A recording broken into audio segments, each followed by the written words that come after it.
On January 5, 1942, while the streets of Tokyo echoed with triumphant shouts and Japan celebrated a string of lightning victories, Admiral Isoroku Yamamoto quietly set his staff to work planning the second phase of operations in the Pacific. The early reports from the Philippines, Malaya, and points farther south painted a picture of a rapidly expanding Japanese empire, an octopus that had spread its tentacles across a vast expanse. Yet for all the outward jubilation, cracks were forming behind the screens of triumph. Within the Imperial General Staff, heated debates raged. Ardent militarists demanded that Japan press its advantage relentlessly, convinced that momentum alone would carry them to ultimate victory. More cautious naval leaders, led by Yamamoto, worried that a long war with the Western powers would eventually drain Japan's resources and doom its gains. Yamamoto, who had once served as naval attaché in Washington and who had attended naval conferences in London, was unusually lucid about the limits of Japan's position. He believed that even if initial victories came easily, they could only buy Japan a short, precious window, perhaps a year and a half, in which to convert battlefield success into a favorable negotiated peace. After that, the industrial might and mobilization capacity of the Allies would begin to tell. This belief shaped everything Yamamoto suggested: decisive blows, timed so that political leaders could exploit them diplomatically, not endless territorial bloat that would be impossible to defend. The Japanese victories of December had indeed humbled Britain and stunned the world. Pearl Harbor had inflicted a severe blow on the U.S. Pacific Fleet. British capital ships had been sent to the bottom in Malaya. Manila had fallen, Hong Kong had surrendered, and Japanese forces were pouring into the Dutch East Indies and the Solomons. Yet one crucial element remained intact: the American aircraft carriers. Those floating airfields had escaped the December onslaught and represented a constant, latent threat. For Yamamoto, the existence of intact carriers meant the war's dynamics were far from decided. From his vantage point aboard the flagship Yamato, and through secret discussions with friends like Ryoichi Sasakawa, Yamamoto warned that early euphoria could be fleeting. He expected that once Singapore fell, an event he originally thought would occur months away, but actually happened in mid-February, Britain might be shaken enough to consider peace. He hoped Japan could then present generous terms from a position of strength. The question before the planners, therefore, was not merely where to attack next, but which target could produce a spectacular, decisive result that would alter the strategic and political calculus. Several plans competed for favor. The army, preoccupied with China, refused to contemplate a major land campaign against the Soviet Union. Some naval strategists advocated an invasion of Australia to deprive the Allies of a forward base, seizing New Guinea, New Caledonia, Fiji and Samoa. But Yamamoto felt that would be slow and would not deliver the dramatic victory he sought. He instead favored operations that might force the U.S. carry a force into battle and destroy it. Proposals crystallized in drafts like the MI plan focused on Midway and the AL plan contemplating northern approaches via Alaska.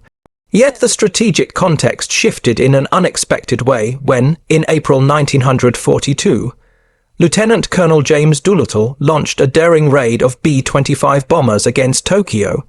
Militarily, the raid inflicted little damage, but psychologically it reverberated like a thunderclap through Japan. For the first time in months of Japanese ascendancy, their homeland had been struck. The assault shattered complacency and signaled that the United States, far from beaten, was only beginning to fight back.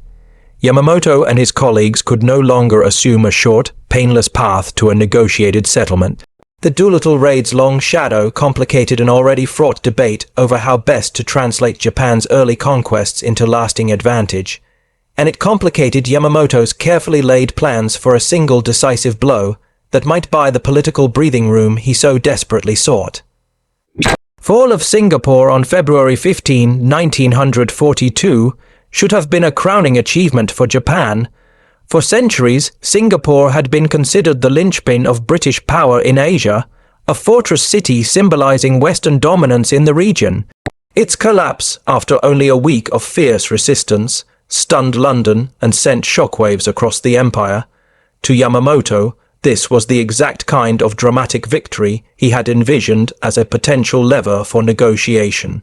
He had predicted to close associates that once Singapore fell, the British might be willing to listen to peace overtures, especially with India restless and morale collapsing. Yet Tokyo's leadership failed to capitalize on the opportunity.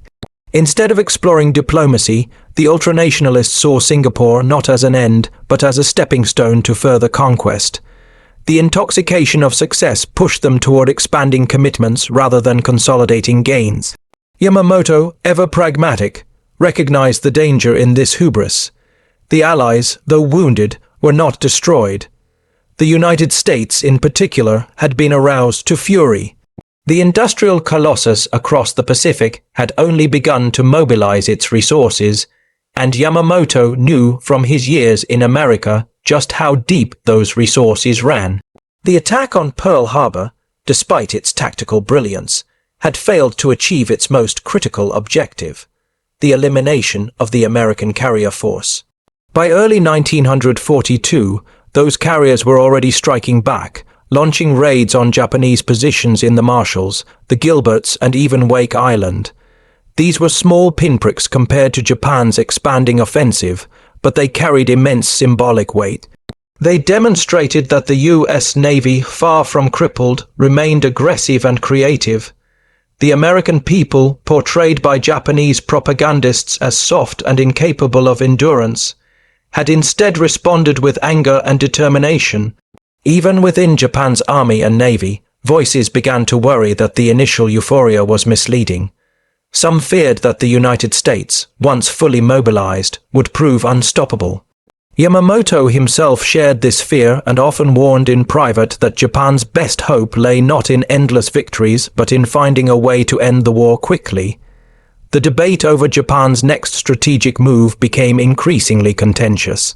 The army, already stretched across China, Burma, and Southeast Asia, was unwilling to commit forces for Yamamoto's preferred plan of pushing into the Indian Ocean. That bold scheme envisioned luring the British Eastern Fleet into battle near Ceylon, destroying it as decisively as the Americans had been struck at Pearl Harbor, and then linking with German advances in the Middle East. The payoff would have been enormous: secure oil supplies and a vast strategic perimeter. But the army flatly refused. Instead, it favored consolidating control over New Guinea and threatening Australia. Proponents of the Australia strategy argued that cutting the continent off from American supply lines would cripple Allied operations in the South Pacific.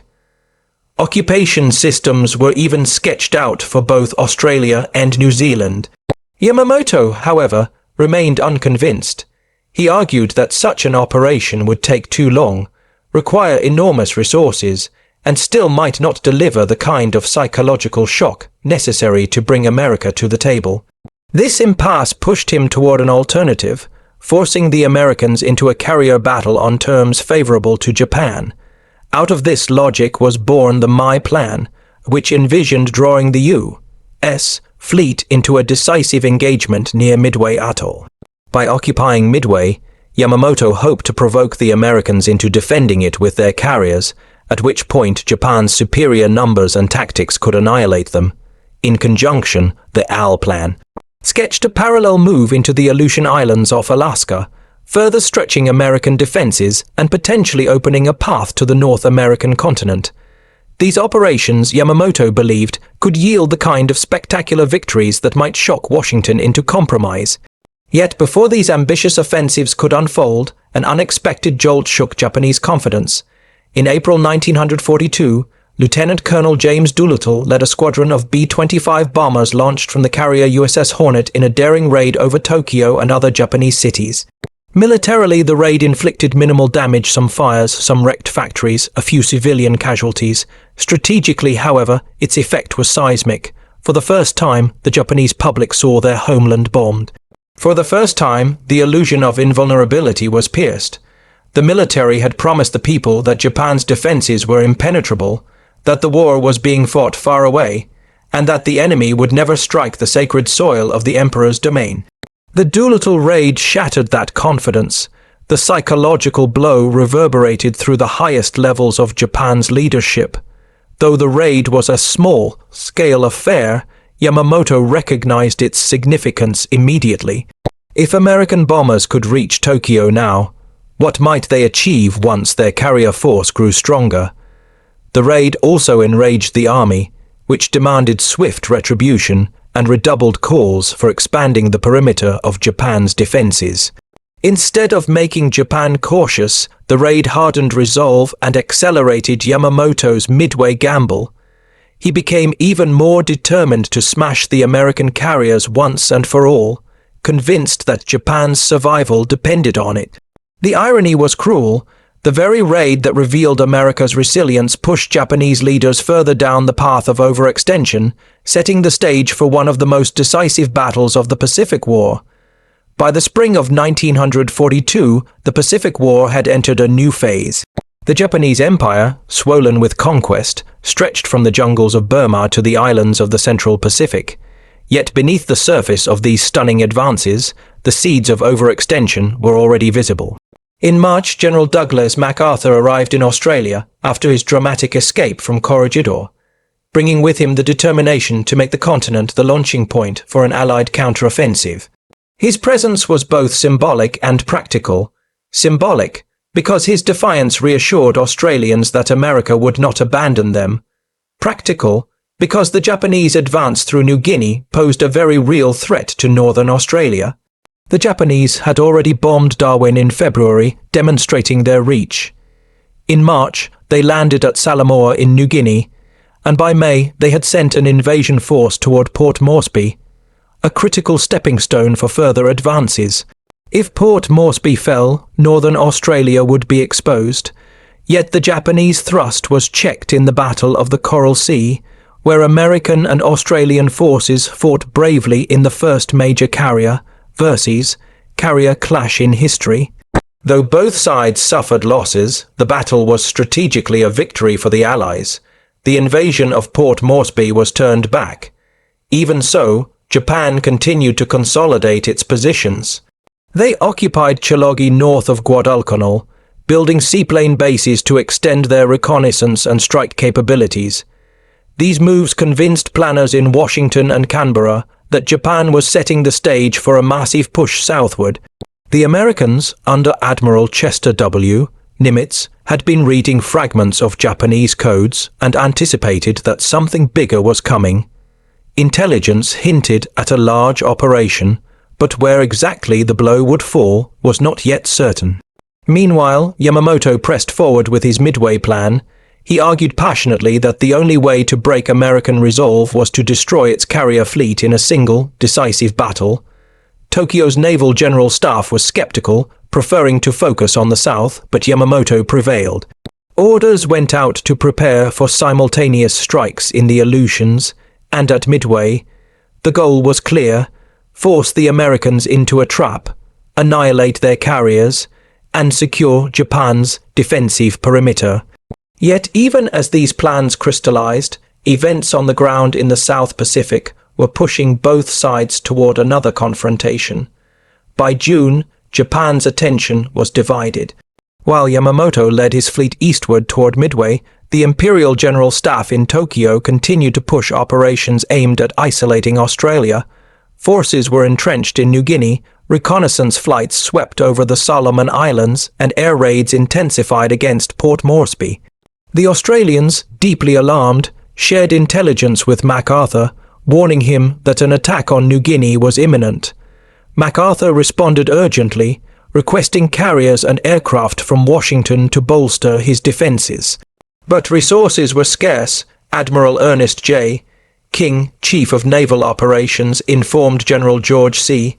Marshall that until the end of June, the Pacific would have only 2 operational carriers. The Japanese, by contrast, had 10. This imbalance underscored the precariousness of America's position. If Yamamoto succeeded at Midway, the scales would tilt disastrously. When the Battle of Midway unfolded in early June 1942, it proved to be the turning point Yamamoto had both feared and sought. Instead of luring the Americans into destruction, his fleet was ambushed. Through intelligence breakthroughs and bold leadership, Nimitz and his commanders orchestrated a stunning reversal. In a single day of furious combat, 4 of Japan's frontline carriers Akogi, Koga, Soryu, and Haryu were destroyed. The scale of the disaster was so great that the Imperial Navy concealed the full truth from its own army, even from much of the fleet. Publicly, Japan claimed a victory. Privately, Yamamoto knew the truth. Japan's naval supremacy had been crippled. Still, in the field, the war ground on as if nothing had changed. The Japanese army continued its offensives in New Guinea and the Solomons, oblivious to the magnitude of the loss at Midway. Plans were laid for further advances against New Caledonia, Fiji, and Samoa, as if the carrier losses were a minor setback. Yamamoto himself, forced to mask the scale of the disaster, returned to coordinate with ground operations in the South Pacific. The momentum of Japan's advance slowed, but it had not yet stopped. For the Allies, however, Midway was electrifying. It transformed strategic calculations. For the first time since Pearl Harbor, the initiative no longer seemed entirely in Japanese hands.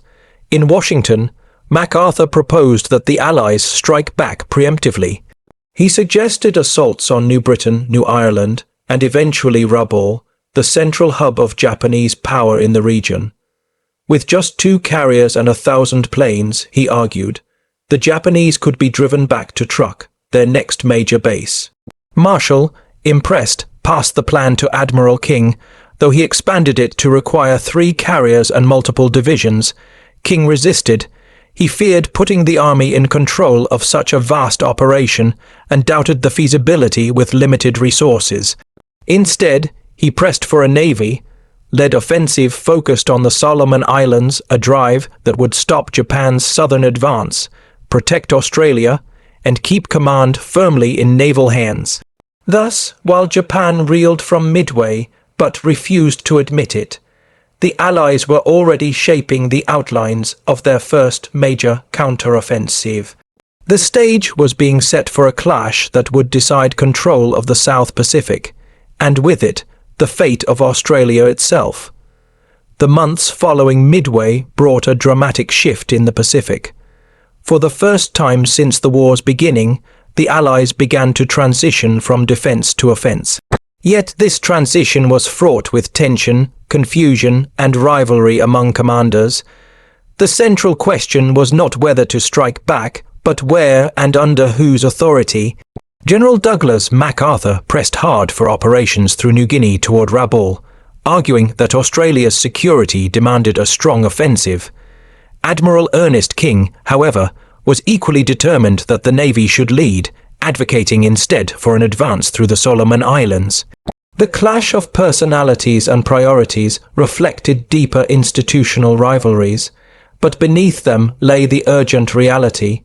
Japan had to be stopped before it could consolidate its positions and strike south toward Australia. By late June 1942, Admiral Chester Nimitz had already begun preparing for what would become the Guadalcanal campaign. Intelligence indicated that the Japanese were constructing an airfield on the island, an ominous development, for such a base would allow them to project air power deep into the South Pacific, threatening Allied shipping routes to Australia and New Zealand. Coast watchers and reconnaissance flights confirmed the reports. Tents were up, grass had been cleared, and construction crews were preparing runways. The implications were stark. If Japan completed the airfield, the Allies would face constant bombing and the loss of their last defensive buffer. The decision was made. The airfield had to be seized before it became operational. In July, Admiral Robert L. Gormley was appointed to command the South Pacific Force, with Rear Admiral Richmond Kelly Turner assigned to oversee the amphibious operation. Turner faced an immense challenge, training and equipping an amphibious task force in barely a month. Amphibious warfare was still a new art for the United States. The last major American landing had been during the Spanish-American War. Techniques, logistics, and coordination had to be improvised under intense time pressure. Troops gathered in New Zealand and New Caledonia for rehearsals, but the training revealed alarming shortcomings.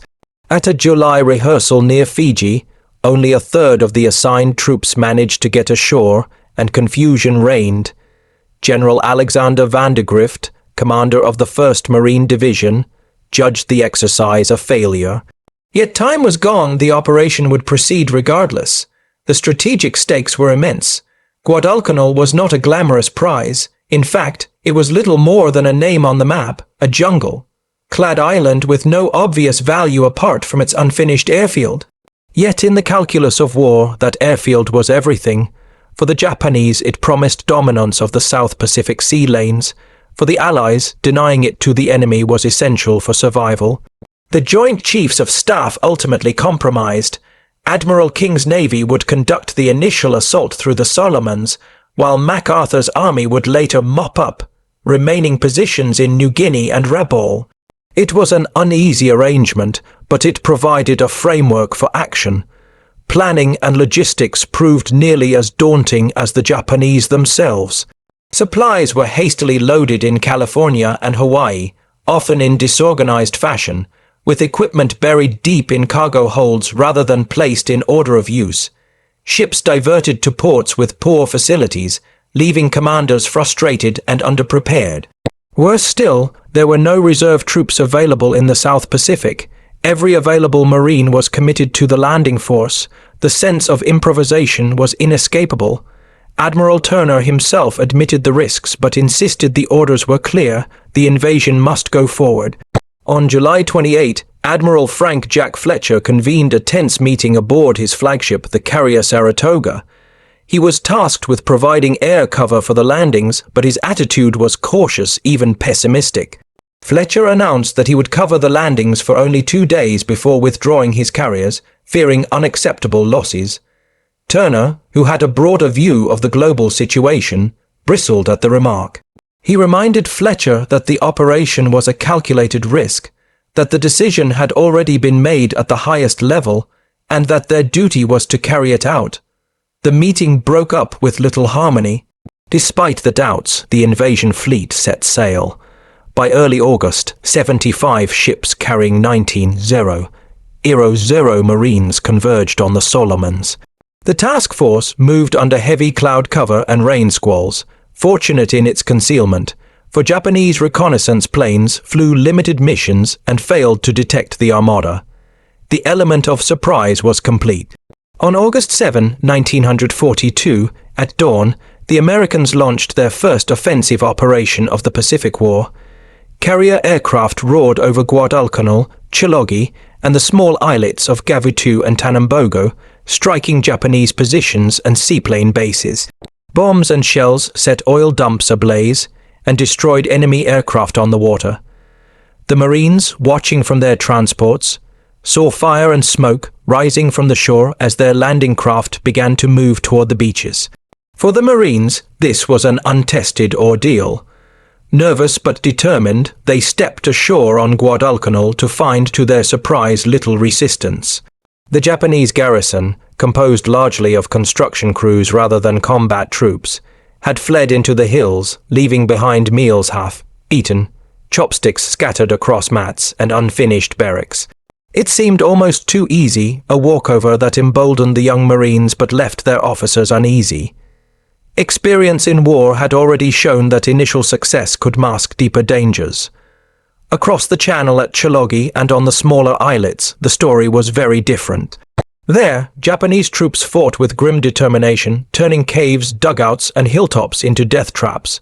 The Marines encountered ferocious resistance, discovering firsthand the brutal, suicidal tactics that would define Japanese defense throughout the Pacific. The Battle of Guadalcanal had begun an operation born from haste and necessity, carried out by green troops and anxious commanders, but destined to shape the course of the war. The landings on Guadalcanal, Chilogi, and the surrounding islets marked the beginning of a long and brutal struggle. On the surface, the first days looked deceptively successful. By the evening of August 7, more than 11-0 Marines were ashore on Guadalcanal, securing the area around the unfinished airfield that would soon be named Henderson Field. Vast supplies of ammunition, food, and fuel crowded the beaches. The Marines joked about the ease of their victory, marveling at the Japanese retreat. "I wish those Japanese would come out and fight," one Marine quipped to a nearby war correspondent. Yet beneath the calm, storm clouds were already gathering. The Japanese response was swift. At Rabaul, headquarters of their South Pacific operations, the news of the invasion sent shock through the command. Vice Admiral Junichi Mikowa, commander of the 8th Fleet, immediately prepared to strike. Loading 5 heavy cruisers, 2 light cruisers, and a destroyer, he sped south through a narrow sea lane that Allied sailors would come to call the Slot. His plan was daring, a night assault on the vulnerable American transports gathered around Guadalcanal. The Americans, with their carriers preparing to withdraw, had no reputation for night fighting. The Japanese excelled at it. Mikowa intended to use that advantage to devastating effect. Meanwhile, Japanese air units scrambled to react. Bombers and fighters flew from Rabaul to strike the American invasion fleet. On the afternoon of August 7, 27, twin-engine Betty bombers escorted by fighters roared south. They were intercepted by carrier-based Wildcats, which managed to shoot down many of them, but not without losses. The skies over Guadalcanal became a chaotic mix of tracers, explosions, and burning planes. For the first time, Japanese air units met determined American opposition close to the front lines, and the balance of control in the skies began to tilt back and forth with deadly uncertainty. On the ground, the Marines quickly realized their initial good fortune would not last. At Chalogi, Gavutu, and Tanambogo, Japanese defenders fought to the last man. Caves had to be cleared with grenades, satchel charges, and flamethrowers. Snipers tied themselves into trees or concealed themselves in the jungle, picking off Marines before being hunted down. At Tanambogo, Japanese soldiers swarmed American tanks with crowbars and gasoline, soaked rags, setting them alight in suicidal fury. Casualties mounted. The Marines, encountering these tactics for the first time, learned grim lessons. The Japanese would not surrender, and any attempt to take prisoners could turn deadly. By the end of the fighting, the garrisons on those islands had been annihilated. The Marines suffered hundreds of casualties but secured the bases. The most immediate crisis, however, came from the sea. On the night of August 8-9, Mikowa's cruisers surged into Iron Bottom, sound the waters between Guadalcanal, Savo Island, and Florida Island. In a brilliantly executed night attack, Japanese torpedoes and shells ripped through the Allied screening force. In less than an hour, 4 Allied heavy cruisers, 3 American and 1 Australian were sunk, and 1,000 sailors killed. Yet Mikowa, cautious of daylight carrier airstrikes, withdrew before attacking the unprotected transports. It was a missed opportunity. The Marines ashore, though shaken, were spared annihilation. Still, the disaster at Savo Island underscored the vulnerability of the invasion force and revealed just how precarious the American position was.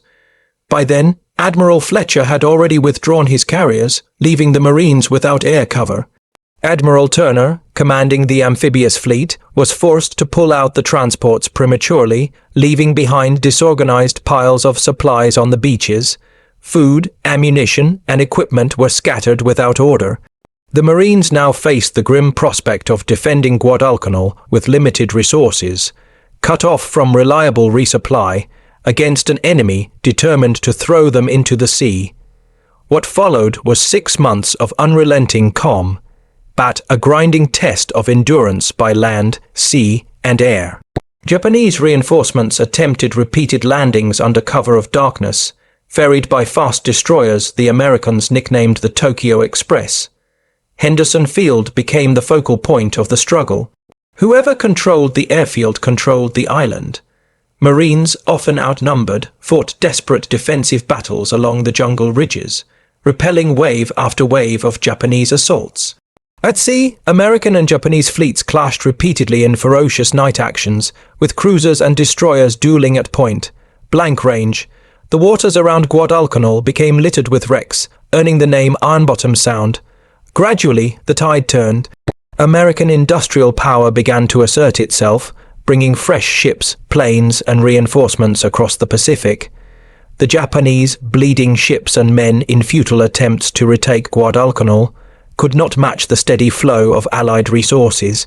By February 1943, after months of brutal attrition, Japan abandoned the campaign, evacuating its surviving troops under cover of darkness. The Guadalcanal campaign marked a decisive shift in the Pacific War. It was the first major Allied offensive, the first time Japanese forces had been forced to retreat, and the moment when momentum began to swing irreversibly toward the Allies. What had begun as a desperate gamble, a hasty assault on an unfinished airfield, became the proving ground for America's strategy of island hopping. Guadalcanal showed that the Japanese, once thought invincible, could be beaten in the jungles, in the skies, and on the seas. For the Allies, it was a hard won victory that came at terrible cost. For Japan, it was the beginning of a long retreat that would end 3 years later in Tokyo Bay.